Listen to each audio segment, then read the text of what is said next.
Welcome to the College Investor Audio Show, where we talk about the biggest issues impacting millennial money, from student loan debt to side hustles to building wealth. We will show you how to get out of debt so that you can build real wealth for the future. Hey there, welcome to another College Investor Audio Show. A really good one today, as we just kind of talk about 529 plans. What are they? And where can you open one in your state? Let's get right to it. So, with the cost of college constantly on the rise, simply putting money away in a savings account for a child's educational future might not be enough anymore. Setting up and contributing to something called a 529, which is a tax-advantaged savings plan for educational costs, is one of the best ways to start saving early and then maximize those savings. And you don't have to be a parent to take advantage of a 529 plan. Anyone, grandparents, aunts, uncles, godparents, friends can establish a 529 to invest in the educational future of a child that they care about. That's what's really cool about it. There are two different kinds of 529s available in the United States: education savings plans and prepaid tuition plans. Education savings plans are much more common, and they're usually what people are referring to when they talk about 529s. But today, we will talk you through each form. Within each kind of plan, however, there are different investment options, minimum contributions, fees, and restrictions on fund usage. So making a decision can feel a little bit overwhelming, especially when college is years away. But as long as you know your financial goals and the options that matter most to you, there are excellent tools available to help you compare those plans and then just make the best choice for you and also the people you care about. Education savings plans versus prepaid tuition plans. So an education savings plan is an investment account sponsored by a state government that allows you to save money for a beneficiary's future education costs. Its funds can be used to pay for anything that are qualified educational expenses, like tuition, fees, room, and board. And its earnings are not subject to federal tax. Bingo. Most of the time, though, people use these plans to save and pay for post-secondary education in the United States, but they can also be used in a more limited fashion to pay for things like public, private, and religious education on the elementary and even secondary levels. Since these are investment funds, they do benefit from having plenty of time to grow.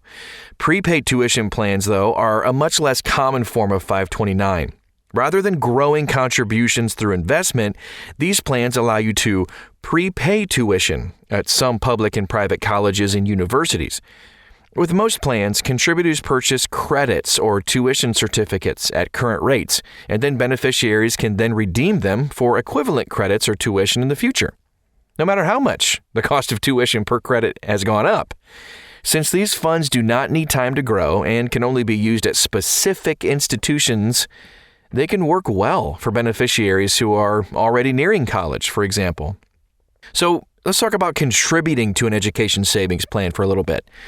Education savings plans are very flexible investments. Most people think about this kind of 529 as an investment made by parents in the educational future of their child.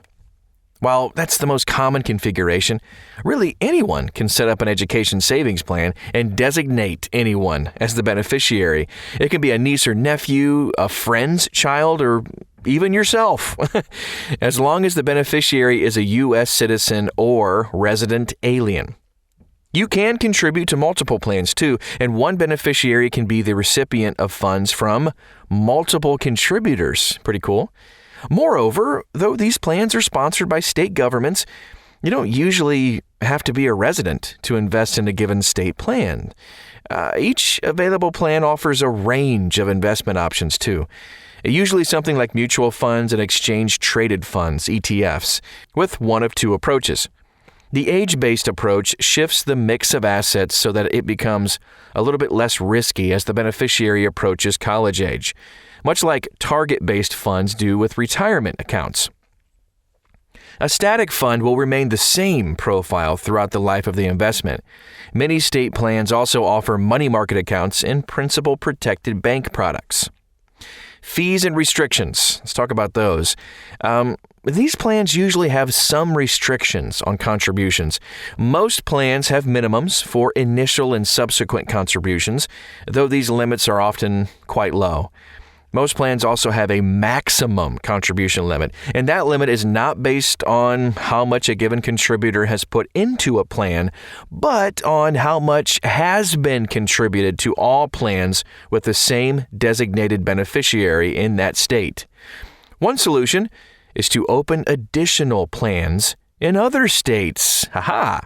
Individual yearly contributions over $14,000 may trigger the gift tax, though it's unlikely to be a problem for most investors.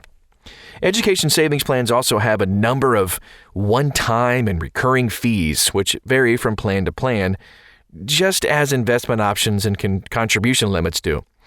In general, though, plans will charge a fee for the initial enrollment, as well as ongoing or maybe an annual fee for account maintenance, asset management, and program management. So just keep that in mind. So how do you use these funds then? The funds from an educational savings plan can really be withdrawn at any time. There are no limits for yearly withdrawals to pay for post-secondary education, though you can only withdraw $10,000 per year for elementary or secondary education. There's also no requirement that beneficiaries begin withdrawal of funds by a certain age. So there's really no need to worry if your designated beneficiary chooses to wait a while before heading to college. It also just gives the funds more time to grow, too. As long as the funds from these plans are used to pay for qualified educational expenses, they're not subject to federal tax. Qualified educational expenses include tuition, mandatory fees, books, supplies, and equipment, plus room and board for students attending half-time or more. This means that even if a beneficiary receives significant scholarships, the education savings plan can be used to pay for many things that scholarships often don't cover. Moreover, leftover funds can be rolled into the plans of new beneficiaries, such as younger siblings, or even into a 529 ABLE account, which is a savings plan for Americans with disabilities. These are important options to remember, as any funds withdrawn that are not used on qualified educational expenses are subject to taxes on the plan's earnings and an additional 10% penalty. Yikes! So let's talk about contributing to the other option, a prepaid tuition plan. Okay, so prepaid tuition plans are offered by a number of states as well as a consortium of nearly 300 private colleges. Unlike education savings plans, which cover a range of educational expenses, these plans can only be used to cover tuition at colleges and universities. State-based prepaid tuition plans can only be used to pay for institutions within that state. In some states, your contributions pay tuition directly, while in others, you're purchasing units equivalent to a certain percentage of yearly tuition. Private College 529, the only prepaid tuition plan, does not lock the beneficiary into a particular institution or set of institutions. So, just keep that in mind. It actually turns contributed funds into tuition certificates that can be redeemed at any of the participating colleges. That's nice to know. How much tuition each of those certificates will pay for in the future, however, depends on the current tuition rate at each of the participating schools. $10,000 in tuition certificates purchased now may later be worth half a year at one institution, but only a third of the year at another. In both cases, the value of your contribution increases as tuition costs rise. But just as with education savings plans, those quote-unquote earnings are not subject to federal tax. Fees and restrictions. Of course, there are some of those. Since these plans are not investment accounts, they have much lower associated fees, though. Usually just an enrollment fee is all you need to pay. So let's talk about using these funds in a prepaid tuition plan. In general, state-based prepaid tuition plans only allow you to use the funds for tuition, not room and board, books, or other fees. The Private College 529 tuition certificates can be used to cover tuition and mandatory fees. With state-based plans, the funds can only be used to pay for tuition at that state's institutions. But that doesn't mean the beneficiary is restricted to, like, one school. Most of these plans allow you to use your prepaid tuition at any of the state's public institutions, and some plans, like Massachusetts' U Plan, even include some private colleges and universities. Only 4 states, Mississippi, Massachusetts, Florida, and Washington, currently provide a full faith guarantee on the funds in their plans.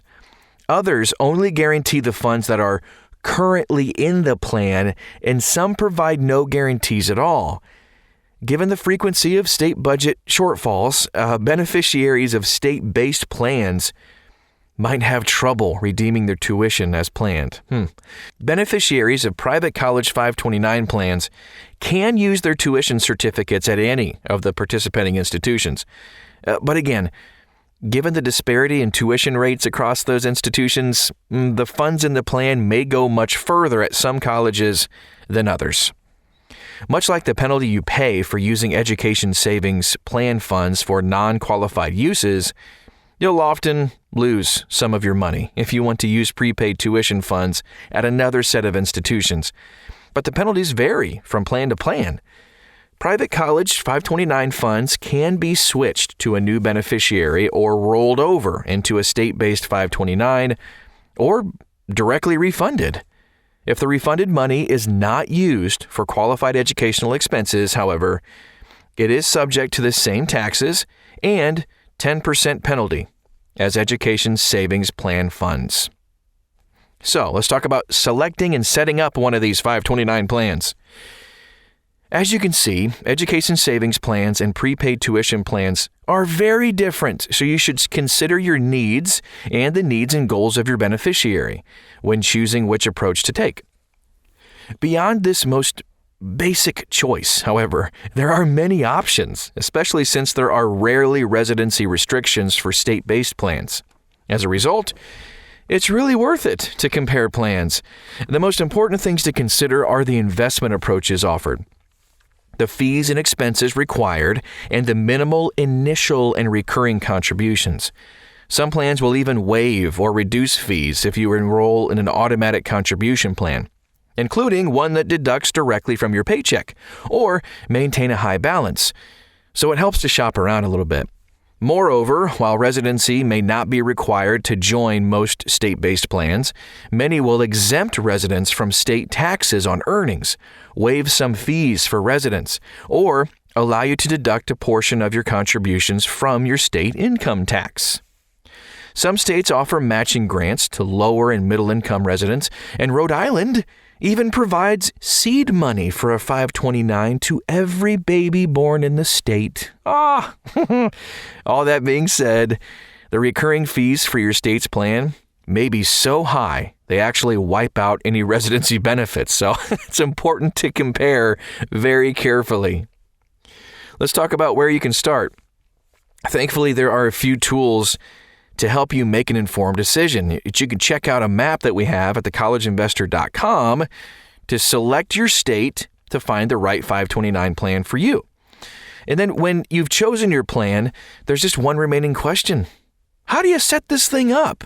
529s can be purchased directly from the state or organization that sponsors the plan, or just set up through a broker. Purchasing through a broker, though, will incur additional fees. However, so in most cases, it makes sense to set up your plan directly. With all of these options and a few good tools to help you sort through them, there's bound to be a 529 plan that works for you. And remember this, just as it's never too early to start investing in a child's education, it's never too late either. That's all we have for today. I hope you found that extremely helpful, or even a little bit helpful. That just means we've done our job. If you have any questions at all, and you want to see that map to check your state and all the tools and all of the different resources we have, it's all at thecollegeinvestor.com.